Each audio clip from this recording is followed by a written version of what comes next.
उनको अभी तक खबर नहीं है कि कल क्या हुआ छत्तीसगढ़ में, है?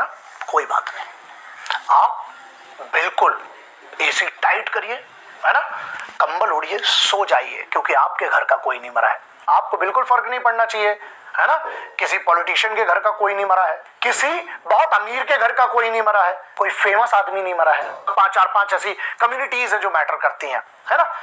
किसी सेलिब्रिटी को कोई फर्क नहीं पड़ेगा, क्यों? क्योंकि वो तो फोन कर देते जब सुरक्षा चाहिए होती है, उनको तो सुरक्षा मिल जाती है। सुरक्षा करने वाला यही सिपाही है जो मरा है, इन्हीं में से एक है। कोई बात नहीं, क्योंकि एक मरेगा दूसरा सुरक्षा दे देगा, है ना। फर्क कहां पड़ता है बड़े लोगों को? सोचिएगा, क्या इतनी सस्ती जान है? और मेरा भारत सरकार से निवेदन है, आग्रह है कि अगर ये समस्या बढ़ती जा रही है ना, अगर जंगल की बात है तो अभी कोई फल भी नहीं लगे हैं, जंगल के जंगल को उड़ाना फिर बनता है। अब ये निर्णय आपके ऊपर है। घुस के जब तक साला नहीं मारेंगे ना, तब तक ऐसे ही बच्चे माओ के मरते रहेंगे, घरों के चिराग बुझते रहेंगे, है ना। अभी भी 50-60 डिग्री में जब उतनी गर्मी है, वहां पर जंगल में हजारों कोबरा यूनिट्स हो, चाहे जो भी एसटीएफ की यूनिट्स हो, वो वहां पर जाकर लड़ रही है। लेकिन आप लोग सोते रहिएगा, है ना। आपको क्या परवाह है साहब? आप लोग किधर तो एसी भी टनाटन चल रहा है, मोबाइल का रिचार्ज भी टनाटन चल रहा है, ओटीटी प्लेटफॉर्म भी टनाटन चल रहा है, थिएटर खुल गए, थिएटर भी टनाटन चलेंगे, है ना, मॉल खुल जाएंगे, सब टनाटन चलेगा। आपके पास तो हर पैसा, आपके पास हर फैसिलिटी, सब कुछ आता रहेगा। बस ये सोचिए, अगर बात यहाँ 22 माओ के बच्चों की नहीं है, बात यहाँ ऐसी है, हजारों ऐसे शहीद हुए हैं, क्या उनकी आत्माओं को इतना भी एक बार डिजर्व नहीं करती है कि एक बार तांडव, एक बार महाकाल का प्रचंड नाच होना जरूरी है यार? वरना ऐसा है, जो आज जंगलों में है ना, कल तुम्हारे घरों में घुसेंगे। और मैं हमेशा कहता हूं, आतंकवाद जो बाहर का है, उससे बड़ा खतरा देश के अंदर के आतंकवाद से है। और अगर इससे भी कुछ खतरनाक है ना, तो मालूम है कौन है? जो लोग चुप बैठे हैं। क्यों? क्योंकि उनका कुछ नहीं जा रहा है। लेकिन एक बात ये इतिहास गवाह है, जब जब तुम चुप रहोगे ना, तुम पर ऐसी ताकतें राज करेंगी। क्योंकि ध्यान रखना, बुरे लोग इकट्ठे हैं और अच्छे साले चुप बैठे हैं। क्यों? क्योंकि तुम फट्टू हो साले, सब फट्टू हो। अगर आज भी तुम अपनी आवाज नहीं उठाते हो, फट्टू हो। मोबाइल है ना, कम से कम टैग तो कर सकते हो, सवाल तो उठा सकते हो, लेकिन तुमको क्या फर्क पड़ता है बे? अब यहां मैटर करता है ना ही नहीं, लेकिन उस दिन तुम्हारी लिए छुट्टी होती है जब वोटिंग होती है ना। बहुत सारी चीजें सोचिएगा जरूर, क्योंकि आज भी आप चुप रह गए तो ऐसा हो जाएगा एक दिन, जब आपके घर में कोई घुसेगा ना, घर में तो घुस ही चुके हैं, तो घर के अंदर का ही है ना। और जब तुम्हारे घर जहां तुम रहते हो, वहां जब तुम्हारी बहन बेटियों का बलात्कार होगा, जब तुम्हारे घर में बच्चों को उठा के ले ली जाएगी, जब तुम्हारे बूढ़े माँ बाप को गोली मार दी जाएगी, उस दिन के लिए अगर तुम इंतजार कर रहे हो तो ऑल द बेस्ट। लेकिन मुझे पता है, सिपाही की जान की मैटर करती है, बहुत बड़ी मैटर करती है उसकी जान, कम से कम उसके परिवार को तो करती है। जिनको नहीं करती है, तुम लोग कुछ मत करना, चुप रहो, आराम से मजे करो, क्योंकि जिंदगी तुम्हारे लिए बहुत आसान है। बस उन माओ के बारे में कभी सोच कर देखना बे, उस बहन के बारे में, उस बेटी के बारे में, उन बच्चों के बारे में, जिनका बाप वहां गर्मी में जंगलों में लड़ते हुए तुम्हारे लिए शहीद हुआ। उसको फर्क पड़ता है उस तिरंगे के लिए, उसे इस वतन के हर इंसान से फर्क पड़ता है। इसके आगे फिर भाषा बिगड़ेगी, लोगों को तकलीफ होगी। सर है हमारे साथ सीआरपीएफ में है, आपको गोली लगी है, ट्रीटमेंट चल रहा है, ये बताइए उस समय का जो मंजर था वो क्या था? मैडम, जब हम वापस लौट रहे थे जीआर टच कर, मतलब कि टारगेट हिट करके, तब आते समय एक टेकरी के ऊपर रुक गया, हाइट के ऊपर। तभी इनकी नक्सलियों की हलचल होनी शुरू हो गई। इन्होंने पहले एक मतलब कि काफ़ी बड़ी संख्या में सिविलियन के साथ ये मतलब दिखाई पड़े, तो उस समय हम एकदम मतलब कि ऑलराउंड डिफेंस लेके बैठ गए। कुछ देर बाद इन्होंने इम्प्रोवाइज जो बम वगैरह थे उनसे मतलब हाइट के ऊपर गिराने शुरू कर दिए। और कुछ देर भापने में कि किधर से फायर हो, लेकिन चारों तरफ से मतलब इन्होंने घेर रखा था। साथ में 2 बड़ी हाइट थी, उनके ऊपर से वो लगातार फायर कर रहे थे। फिर लास्ट में जब उसमें कई जवानों की मतलब कि कैजुअलिटी हो गई, मतलब इंजर हो गए कई, और कई मतलब कि जवान वहीं पे 1-2 को हमने खो दी उल्टी, एक के सर में लगा। ताबड़तोड़ गोलियां चल रही थी, क्रूड बॉम्ब्स, देसी रॉकेट्स, एलएमजी वगैरह सब फायर किए जा रहे थे आप लोगों पे। तो आप कहाँ पे थे उस वक्त और आपका क्या रिस्पॉन्स रहा? जी, मैं पहले मेरे तो पास ही में एक आगे जब इम्प्रोवाइजर वो पंप गिरा तो ऐसे ही सबके लग गया मतलब पाँव में स्प्लेंडर उसको। तो उनको मैंने मतलब कि बांध दिया अपनी पगड़ी से मतलब पैर के ऊपर। तो उसके बाद में जब फिर हमने डिसाइड किया कि अब निकलना पड़ेगा इधर से, नहीं तो फिर हाइट में मतलब कि पहली बार मतलब हाइट खतरनाक साबित हुई है फौज के लिए। फिर हम नीचे उतरे, फिर इनको खदेड़ना शुरू किया, फिर ये भागने लगे। मतलब जब हम इनके ऊपर हैवी हो गए भागने लगे, उसी में फायर एंड मूव के दौरान एक साथ में एसटीएफ का जवान था, उसका हेड शूट किया।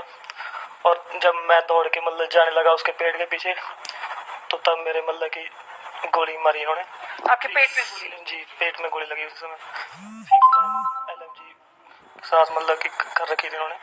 गांव में थे ये, टेकला गुड़ा गांव है, उसमें ये मतलब की पोजीशन लेके बैठे हुए थे। बाद में इनको खदेड़ा उसी तरफ से, फिर लास्ट में एरिया मतलब चारों तरफ से मतलब कवर करके बॉक्स फॉर्मेशन बना के जितने मतलब इंजर्ड हो गए थे उनको सेंटर में ले गए, और जो ठीक थे जवान उन्होंने बॉक्स फॉर्मेशन बनाया और कम से कम 200 मीटर 100 मीटर इधर चारों तरफ कवर करके फिर मतलब सभी को जो इंजर्ड हो रखे थे उनको लेके आए। ये आप बताइए कि उस समय आपने बिल्कुल मौत को करीब से देखा होगा। उस समय क्या लग रहा था कि बच पाएंगे, या आपको लग रहा था कि कुछ भी हो सकता है? नहीं बच पाएंगे, वो तो श्योर ही था कि बचना ही था मेरे को, क्योंकि सभी जवान मेरे मतलब कि इतना सपोर्टिव थे उस समय कि लड़ भी रहे थे, मेरे को भी देख रहे थे। और उसके बाद में फिर मैं खुद बोला उनको कि आप लड़िए, मैं ठीक हूँ, मैं चल के पहुँच जाऊँगा मतलब कि अपनी मंजिल तक, आप लड़ते रहिए बस। सोनू मंडावी जो हैं, हम उन्हीं की जुबानी जानते हैं कि ये क्या कहाँ से आ रहे थे, क्या पूरा वाकया हुआ था, कितने नक्सली थे, आप लोग कहाँ से आ रहे थे और क्या सूचना मिली थी? सर हम लोग को तो सबसे पहले ये मिला था कि हम लोग दर्रेम से निकले थे, जो जोनागुड़ा नहीं उधर मिला था हम लोग का वो लोकेशन कि यहाँ जाना है और हम लोग को एम्बुश लगाना है। लेकिन बताया जा रहा था कि मतलब 300 के आसपास है। और बाद में जब लास्ट में जब ऑपरेशन खत्म हुआ तो पता चला कि वो विडमा का पार्टी था बोल के। उन लोग वहाँ उन लोगों को लगा, बहुत सारा उन लोग नक्सलियों को भी लगा। जो दो घंटा जो हम लोग गांव में इंतजार कर रहे थे ना, तो उसी बीच में नक्सली लोग अपने जो उन लोगों की टीम वाले जितने भी घायल हो गए थे, ये शायद हुए थे, उन लोग को अपने अड्डा में लेके ट्रीटमेंट करने के बाद 2 घंटा के बाद हम लोग को फिर हम लोग ऊपर फायरिंग किए। उन लोगों को बचाने के बाद हम लोग को फायरिंग किए। तो आप लोगों ने भी जवाबी फायरिंग उसमें की है, तो क्या अभी तक पता चल पाया कि कितने लोग अभी आपकी जानकारी में कि क्या क्या बोल रहे थे वो लोग? कुछ आवाज ही आ रही? नहीं तो आवाज तो नहीं आ रही थी, लेकिन मतलब उन लोग का ये ऐसे था कि आओ हम लोग से लड़ो, तो मैं तो आके लड़ो, ऐसी मतलब आवाज कर रहे थे। क्या सभी वर्दीधारी नक्सली थे? सभी वर्दीधारी थे। पहले तो उन लोग गाँव वालों को मोहरा बनाए, पहले उन लोग हम लोग गाँव वालों के प्रति हम लोग को बहकाए कि मतलब जाने वाले लोग को रोकने वाले लोग को रोक के, जैसे हम लोग वापस जा रहे थे तो उधर से फिर उन लोग भेजे गाँव वालों को। क्या बोले वो गाँव वाले आके हम लोग के साथ मतलब वो कर रहे थे, बातें कर रहे थे। अच्छा। ताकि उन लोग जल्दी ना जा सके। जो उन लोग का मकसद था कि हम लोग उनको मतलब वैसी बिजी रखेंगे और हम लोग चारों तरफ से घेरेंगे। ये थे एसटीएफ के सोनू मंडावी जो बता रहे हैं, जिन्होंने अपनी जुबानी पूरा बताया। इस तरीके से वहाँ पे पूरा नक्सलियों ने उनको पूरा एक एम्बुश लगाया था और जिस तरीके से गांव वालों को भी उन्होंने भेजा था, तो इससे साफ जाहिर है कि एक ये पूरी तरह से ट्रैप था। तो लेकिन जिस तरीके से जवान लड़े हैं, निश्चित तौर पे वो काबिल तारीफ है। और इस तरीके के जो जवान हैं उनको अभी यहाँ पे सोनू मंडावी समेत कई जो जवान हैं अभी यहाँ अस्पताल में स्वास्थ्य लाभ रहे हैं और अभी सबकी स्थिति वायरल हो गई। जवानों के मर जाने के बाद विक्ट्री साइन दिखाते हुए महिलाओं की तस्वीर देखिए। ये तस्वीर बताती है कि हमारे देश को खोखला करने वाले, उसे अंदर से निगलने वाले कौन है। एक तरफ हमारे जवान मारे गए दूसरी तरफ ये महिलाएं विक्ट्री साइन दिखाते हुए मुस्कुरा रही हैं। देखिए इन तस्वीरों को और समझिए। जी हाँ, शनिवार को बीजापुर के जंगल में हुए नक्सलियों और सुरक्षा बलों की मुठभेड़ में 23 जवान शहीद हो गए। इस हमले ने पूरे देश को हिलाकर रख दिया, लेकिन नक्सली इतने पत्थर दिन निकले कि उन्होंने जवानों को शहीद करने के बजाय जश्न मनाया। इतना ही नहीं, महिला नक्सली विक्ट्री का साइन दिखाते हुए नजर भी आई। सोशल मीडिया पर मुठभेड़ के बाद एक वीडियो और कुछ तस्वीर वायरल हो रही है, जिसमें नक्सली अत्याधुनिक हथियारों के साथ फोटो खिंचवाते हुए नजर आ रहे हैं। इस फोटो में महिला नक्सली विक्ट्री का साइन बनाते हुए दिखाई दे रही है, जैसे वह कहना चाहती है कि उन्होंने जवानों पर यह हमला कर कोई जंग जीत ली है। हाथ में हथियार के साथ उनके चेहरे पर मुस्कान भी है। वायरल तस्वीरों में कुछ नक्सली मुकाबला करते हुए दिखाई दे रहे हैं, तो वहीं कुछ मुठभेड़ के बाद खुशी मना रहे हैं। वहीं हमले के 2-3 दिन बाद दंतेवाड़ा से नक्सलियों ने एक प्रेस नोट जारी कर जवानों को अपने चलाए जा रहे जन आंदोलन से जुड़ने की अपील की है, जिसमें उन्होंने कहा है कि वह सरकार का साथ नहीं देंगे। वायरल हो रही एक तस्वीर में महिला नक्सली खाने पीने के सामान के साथ दिख रही है। जंगल में जगह अपनी टीम के लिए खाना बनाते हुए नजर आ रही है, तो कुछ महिला नक्सली कुर्सी पर बैठे हुए आराम करते हुए दिखाई दे रहे हैं, जैसे उन्होंने कोई बहुत बड़ी जंग जीत ली है, तो कुछ में वह हथियार लिए हुए खड़े हैं। बता दें कि वायरल वीडियो में नक्सली एक हाथ में वॉकी टॉकी लिए हुए दिखाई दे रहे हैं, तो दूसरे हाथ में वह हथियारों के साथ दिखाई दे रहे हैं। ये नक्सली सास राइफल से लेकर AK-47 और दूसरे हथियार भी साथ में लिए हुए। उनके इन हथियारों के जखीरे में एक रॉकेट लॉन्चर भी दिखाई दे रहा है। वहीं दूसरी तरफ दंतेवाड़ा से नक्सलियों ने एक पर्चा जारी कर जवानों से अपील की है कि वह उनके जन आंदोलन के साथ आ जाए, साथ ही सरकार की तरफ से चलाए जा रहे ऑपरेशन का हिस्सा न बने। साथ ही उन्होंने पर्चे में लिखा है कि जय जवान और जय किसान के नारे के साथ सरकारों को धोखा दे रही है। 75 साल होने के बाद ना तो जवानों को रोजगार मिला और ना ही किसानों को इंसाफ मिला। साथ ही उन्होंने 26 अप्रैल को भारत बंद करने की अपील भी की है। मतलब इतना कुछ कर दिया, लेकिन अभी भी इनका पेट नहीं भरा है। ये पूरे खुले चौड़ में घूम रहे हैं और ऐसी फोटो सामने आ रही है। अब आपकी क्या राय इस वीडियो को लेकर हमें कमेंट सेक्शन में कमेंट करके जरूर बताइए। सारे ऑपरेशन चलाए। अगर आप देख रहे हो कि लगातार यहाँ पर अभी भी जो जवान है वो इसी तरीके की सर्च पार्टी आती जाती आपको नजर आ रही है। ना सिर्फ आपके नॉर्मली आपके जो पेट्रोलिंग करते हुए जवान फुट पेट्रोलिंग करते हुए, बल्कि बाइक्स पे भी पेट्रोलिंग करते हुए यहाँ से जवान आपको नजर आ जाएंगे। और अभी ये जवान अगर आप देखें, एक टुकड़ी यहाँ से जिरम इलाके में जाएगी, जहाँ पर 3 तारीख को सारी घटना हुई थी, जहाँ से लगातार ये सारे इनकाउंटर्स हुए थे, जहाँ पर करीबन 22 से ज़्यादा जवान शहीद हुए थे। आज की V9 भारतवर्ष की टीम आपको वहीं लेकर जाएगी और ये दिखाएगी कि आखिरकार वहाँ पर लोकेशन कैसे, ऑन ग्राउंड पर क्या सिचुएशन है, ऑन ग्राउंड पर क्या स्थिति थी उस समय जब ये सारी घटना हुई, और इनसाइड स्टोरी उस पूरे एनकाउंटर की आपको बताएगी। इस समय हम बीजापुर से अंदर की तरफ चल रहे हैं और आप देख रहे हो चारों तरफ आपको ये इलाका वो है जो इंटीरियर है पूरा छत्तीसगढ़ का, और ये इलाका सुकमा और बीजापुर के बॉर्डर के इलाके की तरफ हम जा रहे हैं जहाँ पर ये पूरी घटना हुई। अगर आप देखें इस इलाके की खास बात यह कि इस इलाके में अगर आपको दूर दूर तक कुछ नजर नहीं आएगा, सिर्फ और सिर्फ जंगल, घने जंगल है। हम इस समय तर्रेम में पहुंच चुके हैं और तर्रेम के बाद हम पहुंचेंगे उस गांव में जेरम में जहां पर ये पूरी घटना हुई थी। और अगर आप देखें ये वो आखिरी इलाका है जहां तक सड़कें थोड़ी बहुत ठीक आपको नजर आएंगी। इसके अलावा अब सारी जगह सड़कें बहुत ज़्यादा खराब हैं या फिर ऐसी हैं जहां पर चल पाना बहुत मुश्किल है। लेकिन यहाँ से कई घंटों का सफ़र करने के बाद हम तर्रेम पहुँचे और तर्रेम के बाद अब हमारी अगला सफ़र होगा जेरम का, जहाँ पर अब हमें सीधे पहुँचना है, यानी वो लोकेशन जहाँ पर इनकाउंटर हुआ था 3 तारीख को, जहाँ पर करीबन 300 से ऊपर नक्सली पहुँच गए थे उस इलाके में जेरम में। और बताया जाता है कि वही इलाका है जो हिडम्बा का जो बेस है या फिर उसका जो गांव है उसके ठीक करीब है। आज हम आपको सीधे उस तरह लेके जाएंगे, लेकिन हम आपको ये भी बता रहे हैं कि आखिरकार जब इस टेरेन की बात करते हैं, यहाँ की चैलेंजेस की बात करते हैं, वो आखिरकार किस तरीके की हैं। अभी हम जिस जगह से जा रहे हैं, अगर आप देखें अब यहाँ से रोड बेहद ज़्यादा खराब आपको नज़र आएगी और यहाँ से चल पाना बेहद मुश्किल भी है, क्योंकि अगर आप देखें कि यहाँ से सड़कें जो हैं बिल्कुल ना के बराबर हैं और यहाँ पर आपको धीरे धीरे इसी तरीके से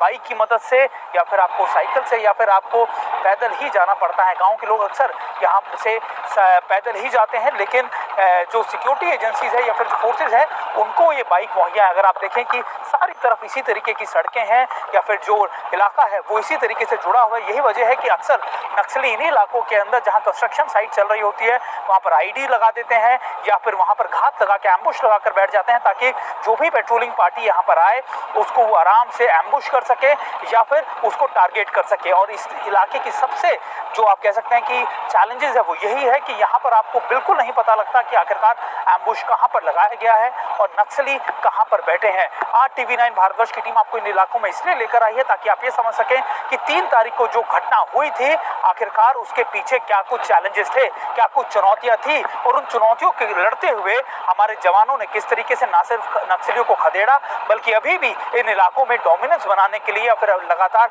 अपनी पैठ बनाने के लिए यहाँ पर लगातार पेट्रोलिंग कर रहे हैं।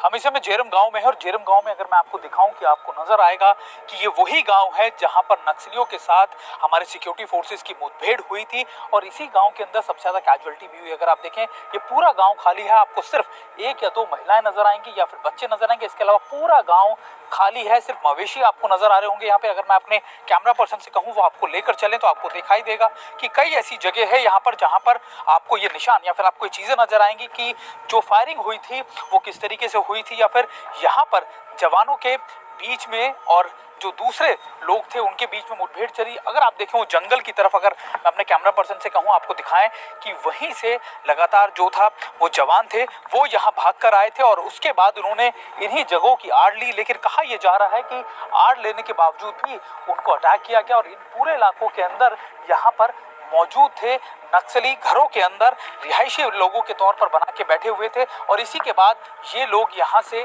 आगे बढ़े और जब यहाँ पर शेल्टर लेने आए तो यहाँ पर भी उनको अटैक किया गया। यानी वो पहाड़ी अगर आप देख पा रहे हो, हालांकि घना जंगल है, मेरे कैमरा पर्सन आपको ज्यादा नहीं दिखा पा रहे हो, लेकिन इन पेड़ों के पीछे ठीक उस तरफ को जो है वो सुकमा और बीजापुर का जो पहाड़ी है जो दोनों को अलग करती है वो इलाका था और यहीं से फिर आगे जवान बढ़े और यहाँ पर जब शेल्टर ली इस गाँव में, ये जेरम गाँव में, इसी के अंदर यहाँ मुठभेड़ चली काफी 4 घंटे के करीब, या 3 तारीख को मुठभेड़ चली और यहीं पर सबसे ज्यादा कैजुअलिटी हुई। लेकिन अभी अगर आप देखें पूरे गांव में वीराना है, कोई आपको दूर दूर तक नहीं नजर आएगा। हालांकि कहा यह भी जा रहा है कि ज्यादातर गांव वाले जो हैं वो यहाँ नहीं थे, वो यहाँ से पहले ही जा चुके थे और यही वजह थी कि जो ट्रैप था उसमें यहाँ जो जवान पहुंचे वो ट्रैप हो गए, वो फंस गए और इसको वजह से उनको निकलने का मौका नहीं मिला।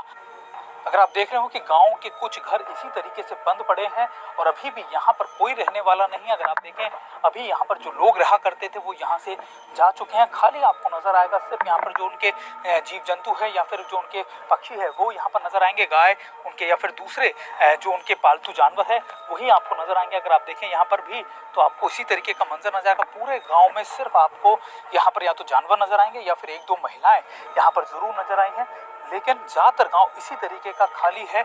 और अगर मैं अपने कैमरा पर्सन से कहूँ कि आगे मेरे साथ लेकर चले, हालांकि यहाँ पर बहुत देर शाम तक रुकना ठीक नहीं होता। हम सुबह 4 बजे से निकले हुए थे लेकिन अब करीबन 6 बजे का वक्त हो चुका है और अभी हमको यहाँ से निकलना होगा क्योंकि ये इलाका इतना ज़्यादा ठीक नहीं है। अगर आप देखें सिर्फ और सिर्फ आपको गांव में इसी तरीके की सन्नाटा नज़र आएगा कि अब यहाँ से ज़्यादातर जो अगर आप देखें टूट फूट अगर आप देख रहे हैं तो ये उसी फायरिंग का या फिर उस समय जो आपस में जो हुआ उसके नज़ारा है। और अभी यहाँ पर आपको कोई शख्स ज़्यादातर नहीं नज़र आएगा। यहाँ पर जितनी बॉडियाँ थी, क्योंकि कहा यह गया था हर आंगन के अंदर इसी तरीके की बॉडी मिलती थी लेकिन इनको हटा दिया गया है, उसके बाद हम यहाँ पहुँचे हैं। और अभी अगर आप देख रहे हो कि अब यहाँ पर सारे बॉडीज़ को इवैक्यूएट कर दिया गया है, सारे जवानों को यहाँ से घायल जो थे उनको ले आया गया है।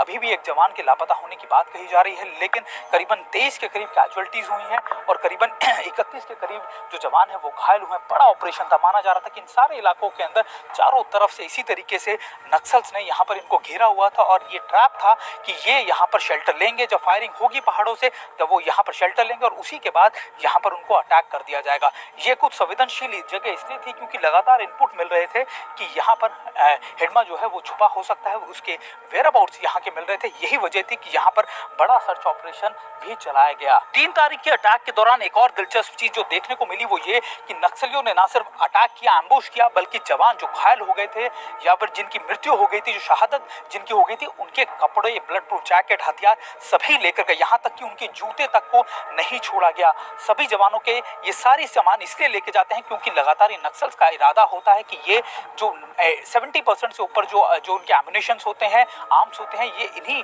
अटैक्स के साथ इकट्ठा करते हैं और इसके बाद 30% से ज़्यादा लोकली मैन्युफैक्चर करते हैं और इनकी यूनिट भी हैं। ये सीखते हैं कि कैसे बड़े बड़े जो अटैक्स हैं उनको कट्टा या फिर दूसरे एम्युनिशन को बना सके। और अभी इन इलाकों में हम हैं जहाँ अलग अलग गाँव में, अलग अलग जगहों पर हम घूम रहे हैं और ये दिखाने की कोशिश कर रहे हैं कि आखिरकार 3 तारीख को उस दिन हुआ क्या था। हालांकि यहाँ पर से ज़्यादातर जो बॉडीज़ हैं या फिर चीज़ें हैं वो हटा दी गई हैं, लेकिन इंपॉर्टेंट है कि ये लोकेशन किस तरीके की है और इसी लोकेशन से हम आपको TV9 भारतवर्ष की टीम आपको दिखाने की कोशिश कर रही है कि आखिरकार यहाँ पर क्या सिनेरियो था। और अभी भी कहा जा रहा है कि जो सर्च पार्टी है या फिर जो लगातार पेट्रोलिंग पार्टी है वो इन इलाकों की गश्त कर रही है। हमारे साथ भी जब हम इन इलाकों में घूमे थे तब कई पार्टी जो थी वो इन इलाकों का गश्त करके गई और ये देख के गई कि आखिरकार यहाँ पर अभी भी कोई इसी तरीके के नक्सल्स की मूवमेंट तो नहीं हो रही। करीबन 14 से 15 घंटे के सफर के बाद हम दोबारा से उन इलाकों में आए हैं जो मेन इलाकों से कनेक्ट होते हैं। मैं इस समय दोबारा से तेरम के उसी जगह से हूँ जहाँ से हमारी यात्रा का दुर्गम इलाका या फिर कह सकते हैं कि कठिनाइयाँ सबसे ज़्यादा शुरू हुई थी। हम यहाँ से आगे CRPF के कैंप से निकले थे 168 कैंप से और उसके बाद तेरम पड़ता है करीबन 12 से 14 किलोमीटर और यहीं से मुश्किल शुरू थी। ये आखिरी अगर आप कैंप देख रहे हो STF का या फिर आप DRG का, ये मेन कैंप है। इसके बाद यहाँ से आगे कुछ भी नहीं है। यहीं से आगे साजा सोमान या फिर आप कह सकते हैं कि आखिरी कैंप है जो अभी भी निर्मित है या फिर इस पर काम चल रहा है। लेकिन ये इलाका भी इतना ज़्यादा संवेदनशील है कि रात को यहाँ पर मूवमेंट करना एडवाइजेबल नहीं होता, मना किया जाता है। अब इस इलाके से हम बाहर आए हैं, लेकिन हम आपको ये इसलिए समझा रहे हैं कि आखिरकार आप ये समझिए कि अब जब 3 तारीख को ये ऑपरेशन हुआ उसके पहले या उस समय या उसके बाद क्या कुछ कठिनाइयाँ आई होंगी हमारे जवानों के सामने कि उन्होंने इन दूरगामी इलाकों में ना सिर्फ पैदल चलकर बाइक की मदद से ऑपरेशंस को अंजाम दिया, बल्कि जब कैजुअलिटीज हुई, जब इवैक्यूएशन हुआ, वो भी कितना ज्यादा कठिन था। कोशिश ये की जाएगी कि इसके बाद तेरम के इसी इलाके के आगे भी कैंप्स को एस्टेब्लिश किया जाए। ये वो आखिरी कैंप है जहां पे मैं आपको बता रहा हूं जिनको लेकर सबसे ज्यादा नक्सलियों को दर्द हुआ है या फिर आप कह सकते हैं कि परेशानी हुई है और इसी के बाद अब आगे की चीजें जो हैं वो भी तैयार की जा रही है। कैमरा पर्सन वीरेंद्र मौर्य के साथ सुमित चौधरी। वहाँ पे हम सेट से बोलते रहे चौपर चौपर चौपर चौपर। यार मानना पड़ेगा इस फौज को। 10 बजे सुबह 11 बजे बोल रहा है भी चौपर उड़ गया, 1 बज गया बोल रहा है, फिर बोल रहा है भी चौपर के लिए ना GR बताओ, फिर उसके लिए बोल रहा है भी चौपर वहाँ नहीं आ सकता है, फिर बाद में बोल रहा है आपको 3 किलोमीटर और आगे जाना पड़ेगा। वहाँ गए, वहाँ भी जाके बोल रहा है कि चौपर अभी तक चौपर के लिए सोच रहे हैं, बात चल रही है IG से। अरे यार हद हो गई, रीइंफोर्समेंट तुम नहीं भेज रहे। रीइंफोर्समेंट के लिए 168 को बताया, वो लोग अपनी कंपनी से चले हुए एक पहाड़ी पे बैठे हुए जाके बताओ, कोई मतलब नहीं। लेकिन जैसे हमारी पार्टी थोड़ी सी आगे आई तो नक्सली हमारे पीछे 8 किलोमीटर तक आए हैं और वो 8 किलोमीटर तक आने के बाद जब CRP को हमारे को पता चल गया ना इस GR पे CRP है, फिर हमने उनको फ़ोन किया, वहाँ पे फ़ोन लग रहा था, हमने फ़ोन किया, एक सेट से कम्युनिकेशन करवाया। फिर हमारा DC सर उन्होंने बोला कि ऊपर पहाड़ी पे बैठे रहोगे क्या, नीचे नहीं आओगे।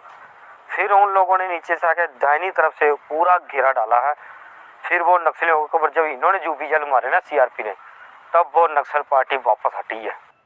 पार्टी जो भी वहाँ पे फायर हुआ, सबसे पहला जो वहाँ से फायर आया तो फायर RPG राउंड का फायर आया, तो इतना तगड़ा धमाका होता RPG राउंड का, उसमें आदमी दहल जाता है कि क्या हो गया। और जैसे वो फायर आया तो उसके बाद फिर STF और DRG वालों ने फायर खोल दिया, JUBGL CGL। फिर वहाँ पे इतना चला, हमारे 2 IC सर थे, इसमें संदीप द्विवेदी सर, वो उसमें जख्मी हुए हैं, उनके हाथ पे गोली लगी और एक रान पे गोली लगी। और हमारे DC सर हैं मुनीष सर, उनके हेड पे बैक साइड में उनके JUBGL का स्प्लिंटर लगा। एक हमारा इंस्पेक्टर साहब है, वो बेचारा बाद में शहीद हो गया, वो तो ग्राउंड के अंदर उसको हिट हुआ, बुलेट हिट हुआ सीधे डायरेक्ट चेस्ट पे सामने से। नक्सल को खदेड़ते हुए पार्टी को फायर एंड मूव करवा रहे थे एडवांस, तो उन्होंने कोने से मतलब कि पार्टी को गुजारा, तो बस वहीं से उनको किसी ने झाड़ी में शूट किया, वहीं से गया। उसके बाद जो हम लोगों ने जो एम्बुश में गिरे थे हमने उनका एम्बुश तोड़ा CGRL मारा है, जुबिजल मारे, एम्बुश तोड़ के फिर वहाँ से हम भागे हैं सारे पूरे DRG STF। फिर हमने उल्टा उनके ऊपर किया, काउंटर एम्बुश किया, वहाँ मुठभेड़ चली 6 घंटे। वहाँ से फिर हमने उल्टा उनके ऊपर किया, काउंटर एम्बुश किया, वहाँ मुठभेड़ चली 6 घंटे। वहाँ से हम लोग सेट पे बोलते रहे। बाकी मैंने एक चीज़ देखी, कोबरा में बड़ी सिस्टम है, यूनिटी है, कुछ भी हो जाए। मैं जब वहाँ से निकला ना, एक जिंदा नक्सली को पकड़ा, उसको अपनी ढाल बना के ना मैं वहाँ से निकला अपनी पूरे सेक्शन को लेके। और मेरे सेक्शन जहाँ जहाँ जाती गई मेरे ऊपर एक भी गोली, एक भी सेल फायर नहीं किया किसी ने, क्यों? मेरे पास जिंदा नक्सली था, उसी को ढाल बना के मैं ले आया। भाई नरेश उस्ताद, आपने जो CRWT बेलगाम में सिखाया, 3 महीने आपसे रगड़ा खाया, लेकिन एक चीज़ वहाँ सीखी, चाहे कुछ भी हो जाए लड़ो और जीतो, फाइट करो, ठीक है? जीतेगा कोबरा, जीता कोबरा, लास्ट तक लड़ता। और हम लड़े। कल हिडमा को हमने बता दिया कि साले तूने गलत जगह पंगा ले लिया। उसकी नक्सली की पता कितनी बुरी कंडीशन कर रखी थी हमने, कम से कम नहीं तो 40-42 नक्सली मरे हैं उसके। 2 ट्रैक्टर भर के उसकी डेड बॉडी गई हैं गांव में। आज जो टीमें वहाँ गई थी ना सर्च करने के लिए, उनसे पता किया इतना नक्सली मारा है। गांव वालों ने उनको आगे नहीं आने दिया टीमों को। वो बोल रहे आप जो ये न्यूज़ में दिखा रहे ना 3 मरे 4 मरे, ये तो हिडमा को देना पड़ेगा जवाब इसका। वो आएगा, वो निकालेगा पत्रिका में, पक्का लिखेगा वो। भाई इन बंदों को सैल्यूट है दिल से, जो बंदे गए। कल हमने कैंप में आके खाना नहीं खाया, हमारा खाना ऐसे पड़ा रह गया। रात को 1:30 बजे कैंप में वापस आए, हमें नींद नहीं आई। आज पूरा दिन भी हम पूरे ऐसे बैठे रहे, लेकिन मन नहीं किया। अभी DIG बीजापुर DIG जो है कोमल सिंह साहब है, जो वो आ रखा कैंप में। कल ब्रीफिंग है, कल DG साहब भी आ रहा है। बीजापुर में तो आज आ गया, रायपुर में DG साहब आ चुका है, अभी यहाँ पे है। कल उनका दरबार है, विजिट है, पता नहीं ब्रीफ करेगा, क्या करेगा क्या नहीं करेगा, तो वो उसका है। बाकी भाइयों, इस फौज को सैल्यूट है, लड़ती है, करती है और काम पे खरी उतरती है। लेकिन ग्राउंड में जो लड़ा वो बिल्कुल सही तरीके से बेड़ा पार करता है। जो वहाँ पे डर गया ना, मैंने ये चीज़ कल सरेआम देखी, जो डर के बैठ गया ना उसको बुलेट तो बैठे बैठे भी लग जाएगा। जो वहाँ से दाएं बाएं जाके फायर करता रहा, निकलता रहा, फायर करता रहा, निकलता रहा, उनके फायर की चिंता नहीं करनी, उनका फायर तो चलता रहेगा। वो उनके पास पता नहीं कितना अम्युनिशन था, कितना सेल था, क्या था, ये समझ में नहीं आया कि इतना अम्युनिशन उनके पास कहाँ से आ गया। इसमें कैजुअल्टी बहुत बड़ी होनी थी, बहुत ही ज़्यादा, 76 से ज़्यादा हो जानी थी, क्योंकि हमारी पार्टी DRG और STF टोटल मिला के 380 की नफरी उस LOP के ऊपर थी। लेकिन जो जुनून इस एक्शन में दिखा, क्या वो DRG का था, क्या वो STF का था, क्या वो कोबरा था, लड़े और लड़े इस जुनून में कि जीतना है और बच के निकलना है। शायद उसी जुनून के कारण हम लोगों की कैजुअल्टी, जितनी दुनिया तो बोलती ना बहुत बड़ी कैजुअल्टी हुई, मैं ये मानता हूँ कि ये कैजुअल्टी अभी बहुत नॉर्मल है। अगर ना एम्बुश तोड़ते, ना कुछ करते, तो उन लोगों ने हमारे पे UBGL और RBG सेल मार मार के पूरा हमारे को निस्तो नाबूद कर देना था और हमारा सर कुछ ले जाना था।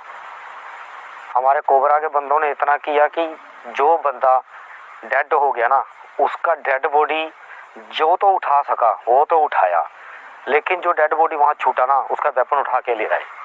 इतना किया हमारे बंदों ने। ये नक्सली पकड़ा था वहाँ से, ये ID एक्सपर्ट है। इसने बाद में बताया कि इस मकान के अंदर पूरा ID का सामान छिपा रखा है। पूरे मकान के सर्च केस में ID का बहुत सामान मिला। सारा सामान नक्सली को आज जमा करवाया बीजापुर थाने में जाके। इसको बहुत पीटा रास्ते में, जो आ रहा है इसको पीटते जा रहा है। इसको भी ले आए साथ ही अपने, इसके चलते हम बचे। नहीं तो हम लोग गए थे। इतना फायर स्ट्रॉन्ग था, गर्मी ऊपर से इतनी है, डिहाइड्रेशन पूरी जवानों की हो गई बॉडी, बचना मुश्किल था। लेकिन फिर भी बहुत मतलब कि जवानों ने बहादुरी के साथ लड़े हैं और बचे हैं और जीते हैं इनसे। अभी देखो आगे क्या होता है। हिडमा कम से कम नहीं तो 500-600 नक्सली के साथ वहाँ पे मौजूद है और आगे भी ऑप्स चलेंगे। अभी TCOC चल रहा है, बड़े बड़े कांड होने हैं। छत्तीसगढ़ नक्सली हमले में 22 जवानों की शहादत ने पूरे देश का खून खौला दिया है। देश के भीतर बैठे मुट्ठी भर नक्सलियों के समूल सफाई की मांग उठ रही है। पूरा देश नक्सलियों की खूंखार गुरिल्ला आर्मी का खात्मा चाहता है। सरकारें भी नक्सलियों के दी एंड तक शांत न बैठने का दावा कर रही है। केंद्रीय गृह मंत्री ने खुद मोर्चा संभाल लिया है। दिल्ली से ऑर्डर जारी हो चुका है, बीजापुर का बदला लिया जाएगा। ऑपरेशन का नाम प्रहार 3 होगा, जिसे अंजाम देने के लिए सुकमा के जंगलों में सुरक्षा बलों का एक्शन शुरू हो चुका है। टारगेट पर है नक्सल कमांडर माडवी हिडमा। उसके साथ लालगढ़ के 7 और टॉप कमांडरों की तलाश जारी है। हिडमा ब्रिगेड के बर्बर कमांडरों की कुंडली खंगाली जा रही है। सुपर एक्सक्लूसिव रिपोर्ट में देखिए, बस्तर का बहरूपिया कमांडर अब आया रडार पर।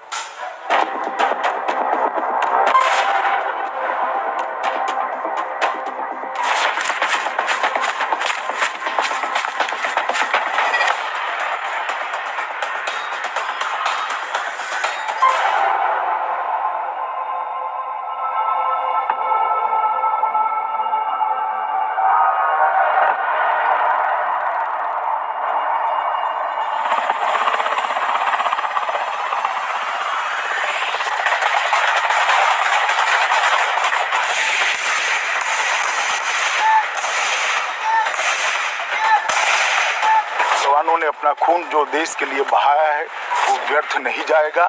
हमारी लड़ाई और मजबूती के साथ इन नक्सलियों के खिलाफ चालू रहेगी और हम इसको परिणाम तक ले जाएंगे।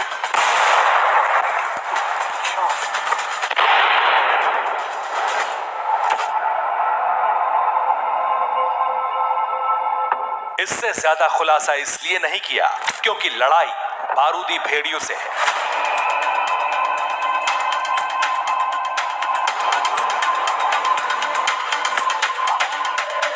ऐसे दुश्मन से जो बेजान जिस्म में बारूद भरकर धमाका कर देते हैं।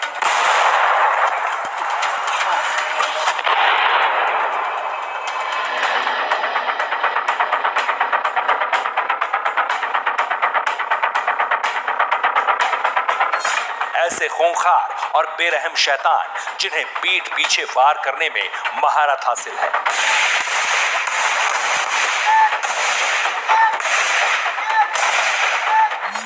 ऐसे दुश्मन जो जंगल में घात लगाकर खूनी खेल खेलते हैं,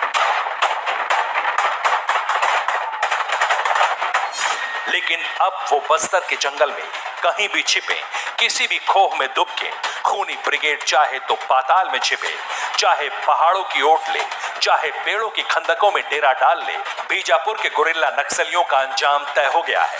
उन पर अंतिम प्रहार होगा। चुन चुन कर मारे जाएंगे सुकमा के शैतान।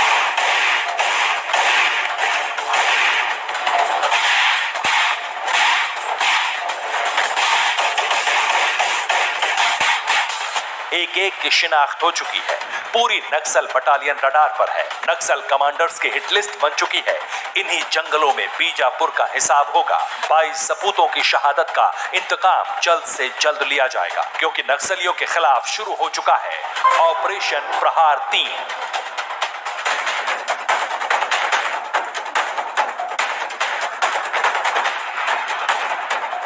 नक्सलियों के खात्मे तक प्रहार होगा। माओ की औलादों का समूल नाश निश्चित है।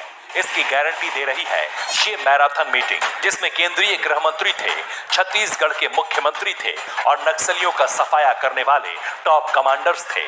मीटिंग के बाद गृह मंत्री अमित शाह ने माओवादियों का डेथ वारंट रिलीज कर दिया। हमारे जवान शहीद हुए हैं। मैं उन सभी जवानों को श्रद्धांजलि भी देता हूं और उनके परिवारजनों को और देश को इतना विश्वास दिलाना चाहता हूं कि जवानों ने अपना खून जो देश के लिए बहाया है वो व्यर्थ नहीं जाएगा। हमारी लड़ाई और मजबूती के साथ और मक्कमता के साथ और तीव्रता के साथ इन नक्सलियों के खिलाफ चालू रहेगी और हम इसको परिणाम तक ले जाएंगे। जैसे कश्मीर में दहशतगर्द जहन्नुम भेजे गए, जैसे पाकिस्तान के पालतू आतंकियों की कब्र खोदी गई, ठीक उसी स्टाइल में अब नक्सलियों का खात्मा होगा।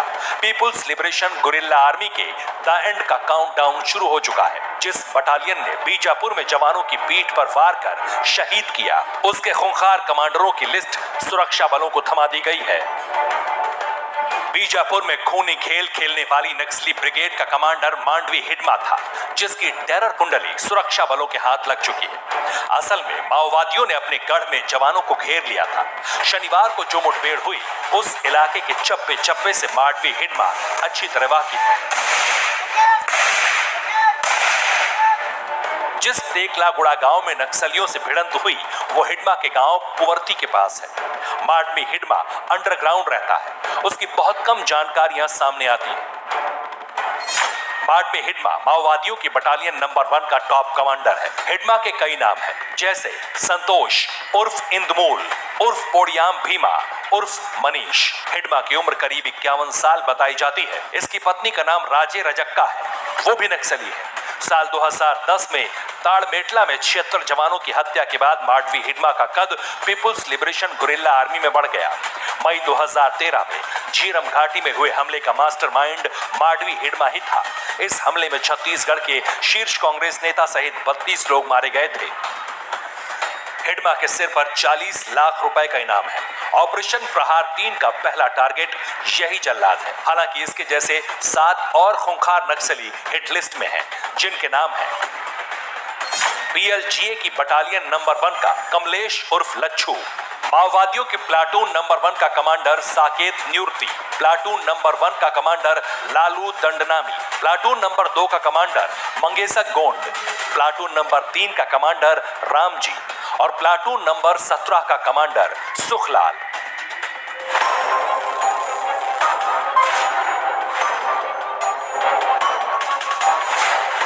अप्रैल को इन सभी की मौत मुकर्रर थी, लेकिन बदकिस्मती से नक्सलियों के बिछाए बारूद ट्रैप में सुरक्षा बल के जवान फंस गए।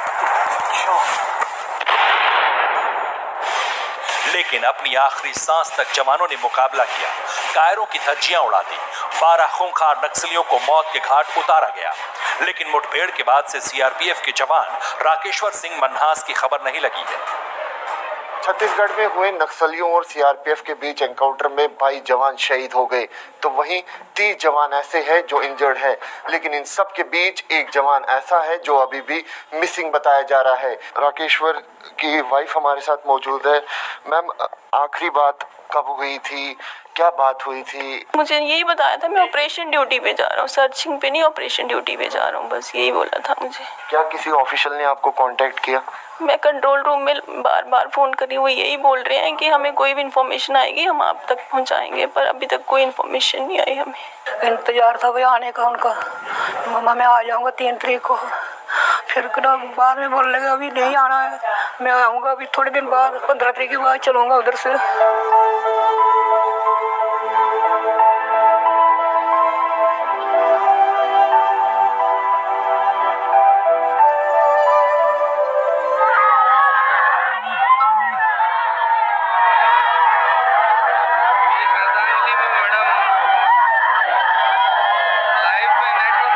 बीजापुर हमले में शहीद जवानों के शहर में शोक की लहर है। चंदौली से अयोध्या तक माओवादियों के खिलाफ आक्रोश फूट पड़ा है। पूरे जनपद में इस घटना से, दुखद घटना से शोक की लहर है। यही चाहते हैं कि उनसे बदला लिया जाए। जिस तरह से नक्सली हमला करते हैं, ऐसी दुर्घटना में उनके साथ भी उस तरह का व्यवहार किया जाए, नक्सलियों के साथ भी। करता दाता वही थे, सब कुछ वही देखते थे। अभी तक पिताजी बहुत परेशान हो चुके हैं, सारा कारोबार वही देखते थे अभी तक। भाई घर के देख रेख करता है पूरा। एक भाई नौकरी नहीं करा, घर पे रह रहा है, सारी जिम्मेदारी उसके ऊपर।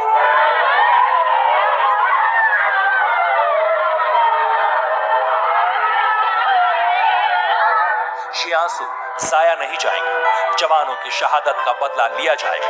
देश के गद्दारों की गर्दन तक जल्द ही सुरक्षा बलों का पंजा होगा। बम बारूद की बोली बोलने वाले कायर नक्सली डायरेक्ट नर्क लोग भेजे जाएंगे, इसका पुख्ता इंतजाम हो गया है।